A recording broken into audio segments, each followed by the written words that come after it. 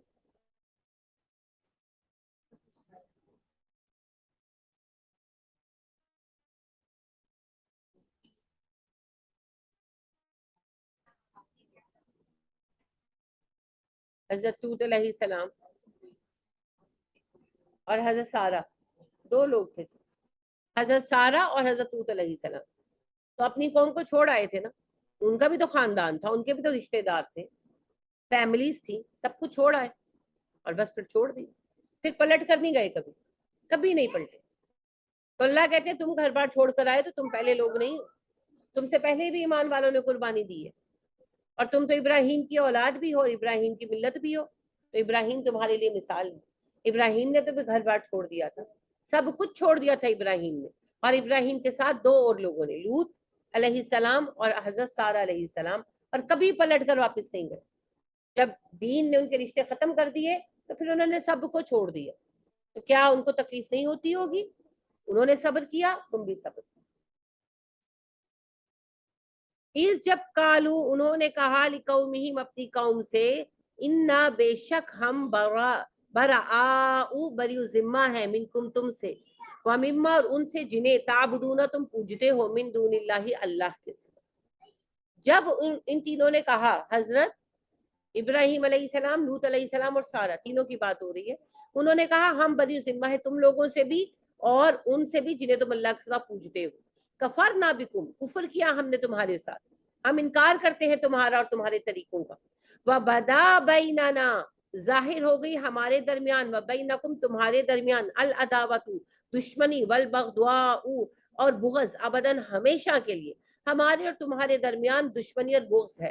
عداوت کھلی دشمنی ہوتی ہے، بغض دل کے اندر ہوتا ہے، تو وہ کہتے ہیں ہمارے دل میں بھی تمہارے لیے رنجش ہے اور ہمارے ظاہر میں بھی دشمنی، ہم دونوں طرح سے تمہارے مخالف ہیں دین کی وجہ سے، حتیٰ یہاں تک کہ تؤمنو تم ایمان لے آؤ باللہ اللہ پر، وحدہ جو اکیلا ہے، سوائے اس ایک بات کے کہ تم اللہ واحد پر ایمان لے آؤ، تب تم ہمارے اپنے ہو، اور اگر تم اللہ واحد پر ایمان نہیں لاتے تو ظاہراً اور باطناً ہم تمہارے دشمن ہیں اور تم ہمارے دشمن ہو۔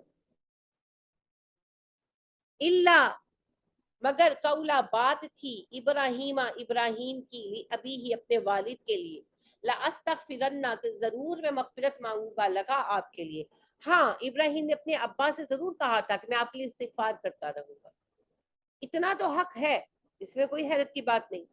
وما نہیں املکو میں مالک لگا تیرے لیے من اللہ اللہ کی طرف سے من شیئن کسی چیز کا، البتہ اللہ کے مد مقابل میں آپ کے لیے کسی چیز کا اختیار نہیں رکھتا، یعنی کہ اپنے باپ سے بس اتنا کہا تھا میں آپ کے لیے استغفار کرتا رہوں گا، لیکن میں اللہ کے مد مقابل آپ کی مدد نہیں کر سکتا۔ اور آپ سورہ توبہ میں پڑھ آئے ہیں کہ اللہ نے کہا جب ابراہیم نے جان لیا کہ اس کا باپ میرا دشمن ہے تو اس نے اس کے لیے استغفار کرنا چھوڑ دی۔ کب جان لیا؟ جب ان کا باپ کفر پر مر گیا۔ ربنا اے ہمارے رب، علیکا آپ پر توکلنا ہمارا بھروسہ ہے، وعلیکا آپ ہی کی طرف انبنا ہم نے رجوع کیا، وَإِلَيْكَ الْمَصِيرُ اور آپ ہی کی طرف ہمارا پلٹنا ہے۔ یہ دعا ہے جی ابراہیم علیہ السلام اور ان کے ساتھیوں کی، تو جب دل کچا پڑے کمزور پڑے تو یہ دعا پڑھنی چاہیے، تو اللہ نے دعا سکھائی۔ اللہ کہتے ہیں جیسے ابراہیم نے اپنے رشتہ داروں کو چھوڑ دیا کفر کی وجہ سے، اگر تمہیں چھوڑنا پڑے تو چھوڑ دو، اور جب دل کمزور پڑے تو دعا مانگو، اے اللہ ہم نے بھروسہ کیا آپ پر، آپ ہی کی طرف ہمارا رجوع ہے اور آپ ہی کی طرف ہمیں آخر لوٹنا ہے۔ ربنا اے ہمارے رب، لا تجعلنا نہ بنا ہم کو فتنتاً آزمائش للذین کفروا کافروں کے لیے، واغفر لنا بخش دے اللہ ربنا اے ہمارے رب، اے اللہ ہمیں کافروں کے ہاتھوں آزمائش کا ذریعہ نہ بنا، یعنی کافروں کو ہم پر غالب نہ کر، ہم آزمائے نہ جائیں۔ واغفر لنا ربنا اور اللہ ہمیں بخش دے، انکا انت العزیز الحکیم تو غالب ہے تو حکمت والا۔ یہ دعا سبھی کو پڑھنی چاہیے اور آج کل تو بہت پڑھنی چاہیے، کیونکہ ہم سبھی آزمائے جا رہے ہیں دشمنوں کے ہاتھوں۔ لقد بے شک کانا ہے لکم تمہارے لیے فیہم ان میں اسوۃ حسنۃ عمدہ نمونہ، لمن اس کے لیے جو کانا ہو یرجو امید رکھتا اللہ اللہ سے والیوم آخری اور آخرت کے دن سے۔ ابراہیم اور اس کے ساتھیوں میں نمونہ ہے اچھا ہر اس بندے کے لیے جو امید رکھتا ہے اللہ سے ملاقات کی اور آخرت کے دن کی، یعنی ہر مومن کے لیے نمونہ۔ جو ایمان نہیں رکھتا اس کی بات اور ہے۔ ومن اور جو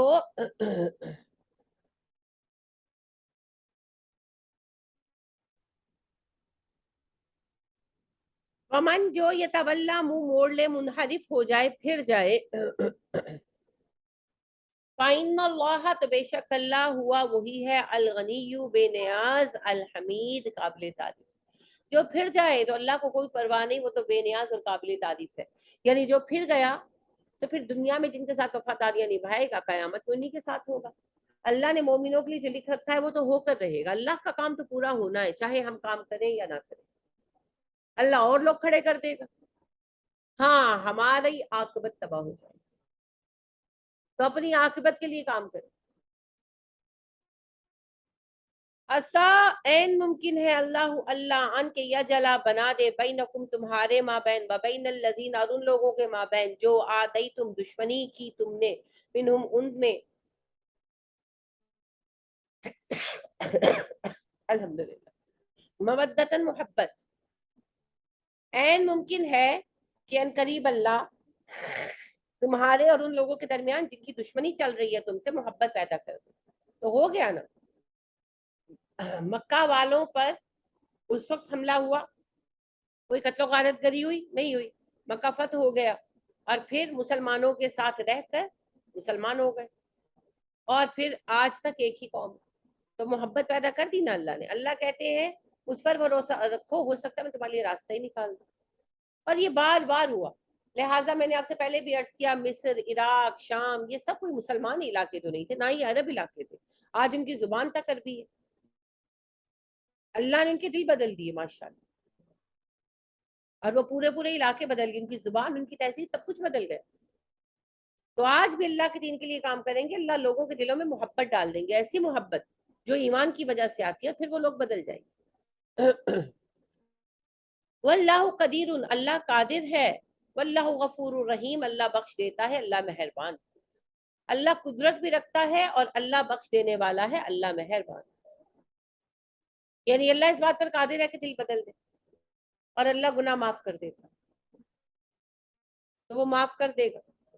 جو غلطیاں بیچ میں ہوں گی، کوئی کام غلطیوں سے پاک ہو سکتا ہے، انسانوں کا نہیں ہو سکتا، غلطیاں کہیں نہ کہیں تو ہوں گی، انسان جو ہے، تو اللہ کہتے ہیں میں تمہاری غلطیاں معاف کر دوں گا اور تم پر بہت رحم کروں گا، تم میری راہ پر چلو تو صحیح۔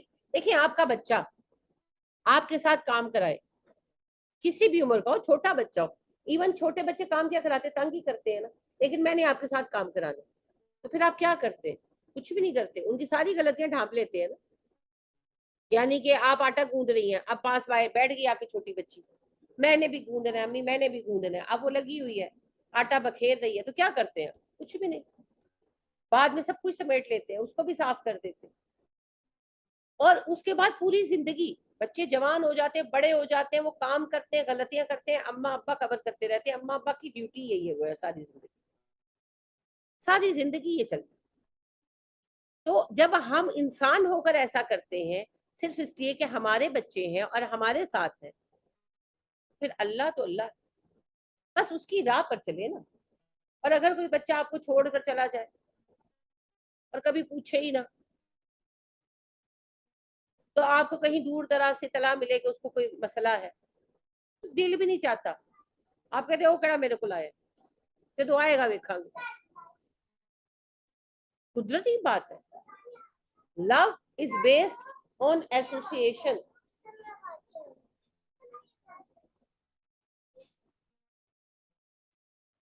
جب ایسوسیشن نہیں ہوتی تو محبت بھی ویسی تگڑی نہیں رہتی۔ تو اللہ سبحانہ و تعالیٰ کا کام کریں گے، اللہ کے دین کے ساتھ جڑیں گے، تو اللہ رب کریم معافی بھی عطا کرے گا، اور اللہ سبحانہ و تعالیٰ بخش بھی دے گا اور رحم کرے گا۔ اور اگر اللہ کا رستہ چھوڑ دیں گے تو پھر اللہ سے بڑھ کر بے نیاز کون ہے؟ اللہ سے بڑھ کر بے نیاز کوئی نہیں ہے۔ ہمیں اللہ کی ضرورت ہے، اللہ کو ہماری ضرورت نہیں ہے، وہ نئے لوگ پیدا کر سکتا وہ نئی دنیایں پیدا کر سکتا ہے، ہم اس کے بغیر نہیں چل سکتے۔ لا نہیں ینہاکم روکتا اللہ اللہ تمہیں ان بارے میں الذین ان سے لم نہیں یقاتلوکم جنگ کی تم سے انہوں نے فی دینی دین کے معاملے میں ولم نہ یخرجوکم نکالا تمہیں من دیارکم تمہارے گھروں سے ان کے تبرؤہم تم ان سے نیکی کرو۔ دیکھیں بر کیا ہوتا ہے؟ نیکی ہوتا ہے نا، آیت البر آپ پڑھ چکے ہیں۔ وَتُقْسِطُوا انصاف کرو علیہم ان کے معاملے میں۔ اللہ کہتے ہیں میں تمہیں اس بات سے منع نہیں کرتا کہ جو لوگ تم سے جنگیں نہیں کرتے تمہارے دین کے معاملے میں، نہ وہ تمہیں تمہارے علاقوں سے بے دخل کرنے کی کوششیں کر رہے ہیں، تم ان کے ساتھ حسن سلوک کرو اور تم ان کے معاملے میں انصاف پر قائم رہو۔ انصاف کا معاملہ کیا ہے؟ یہ قانونی انصاف کی صرف بات نہیں ہو رہی، معاشرتی انصاف، کہ وہ آرام سے رہیں جیسے پاکستان میں غیر مسلم رہ رہے ہیں۔ انصاف سے مراد ان کو معاشرتی حقوق حاصل ہوں، ان کو معاشی حقوق حاصل ہوں، ان کی عزتیں اور جانیں محفوظ، اور تم تبرؤہم ان کے سامنے ساتھ بیر کا تعلق رکھو، بہترین نیکیاں کرو ان کے ساتھ، جیسے ہمسایوں کے تعلقات ہوتے ہیں، دوستوں کے تعلقات ہوتے ہیں، کھانا پینا، لینا دینا، ملنا جلنا سب کرو، جائز ہے۔ اللہ کہتے ہیں میں تمہیں منع نہیں کر رہا، میں تمہیں منع کر رہا ہوں تمہارے دشمنوں کے ساتھ ایسی دوستیاں لگانے سے کہ تم راز بھی ان کو دے دو اپنے۔ انا بے شک اللہ اللہ یحب پسند کرتا ہے المقسطین انصاف کرنے والوں کو۔ اللہ تو پسند ہی انہیں کرتا ہے جو انصاف کرے۔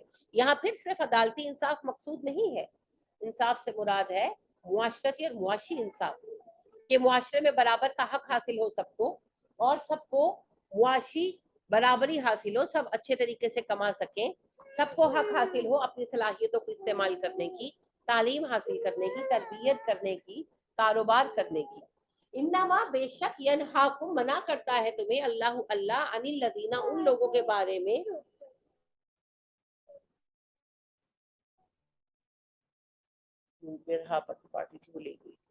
قاتلوکم جنہوں نے جنگ کی تم سے فی دین کے معاملے میں، واخرجوکم اور نکالا تم کو من دیارکم تمہارے گھروں سے، وظاہروا اور مدد کی ایک دوسرے کی علی اخراجکم تمہارے نکالنے میں، ان کے تولوہم تم ان سے دوستیاں کرو۔ جی اللہ کہتے ہیں اللہ تمہیں منع کرتا ہے اس بات سے کہ تم جنگ ان لوگوں کے ساتھ دوستیاں نہ لگاؤ۔ اللہ تمہیں ان لوگوں سے دوستیاں کرنے سے منع کرتا ہے جو تم سے تمہارے دین کو بنیاد بنا کر جنگیں کرتے ہیں اور تمہیں تمہارے علاقوں سے نکال دیتے ہیں، چھین لیتے ہیں، اور مدد کرتے ہیں تمہیں تمہارے علاقوں سے نکالنے میں۔ فلسطین یہود نے چھینا اور یہود کی مدد کی امریکہ نے اور برطانیہ نے، مگر ہم پھر بھی نہیں سگا بنا کر بیٹھے ہوئے۔ اللہ کہتے ہیں ان سے دوستیاں نہیں لگانی، ان سے دوستیاں نہیں لگانی۔ کشمیر پر قبضہ کیا بھارت نے، علل اعلان کیا، اور امریکہ نے، برطانیہ نے مدد کی نا، پورے جو اقوام متحدہ تھا انہوں نے مدد کی، تبھی آج تک کشمیر کا مسئلہ حل نہیں ہو سکا، اور آج کشمیر کو انہوں نے بھارت کا حصہ ڈکلیئر کر دیا۔ اب تو قانونی پوزیشن ہی چینج ہو گئی۔ وَمَن يَتَوَلَّهُمْ اور جو کوئی دوستی کرے گا ان سے، فَأُولَٰئِكَ هُمُ الظَّالِمُونَ ایسے ہی لوگ ظالم ہیں، جو ایسے لوگوں سے دوستیاں لگائے گا وہ ظالم ہے۔ تو دیکھیں جی ظالم پھر عوام بھی ہے، کیونکہ سبھی کی دوستیاں انہی کے ساتھ ہیں، انہی کے کلچر، انہی کے لوگوں کو فالو کرتے ہیں ہم، اور ظالم حکمران بھی ہے۔ کیوں؟ کیونکہ سارے کے سارے انہی کے پٹھو ہیں، سارے کے سارے۔ تو ہمیں جب تک ہم اپنے حالات نہیں بدلیں گے تب تک ہمارے حالات اللہ کی طرف سے چینج نہیں ہوں گے۔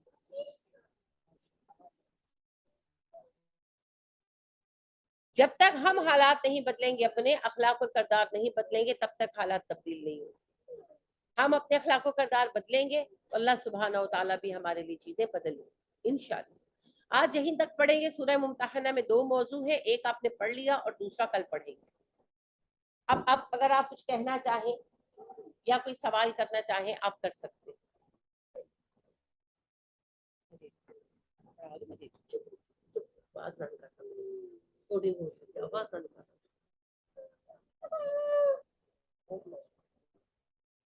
چلیے کوئی سوال نہیں ہے، میں کلاس بند کرتی ہوں۔ سبحانک اللہم و بحمدک ونشہد ان لا الہ الا انت ونستغفرک ونتوب الیک۔ السلام علیکم ورحمۃ اللہ وبرکاتہ۔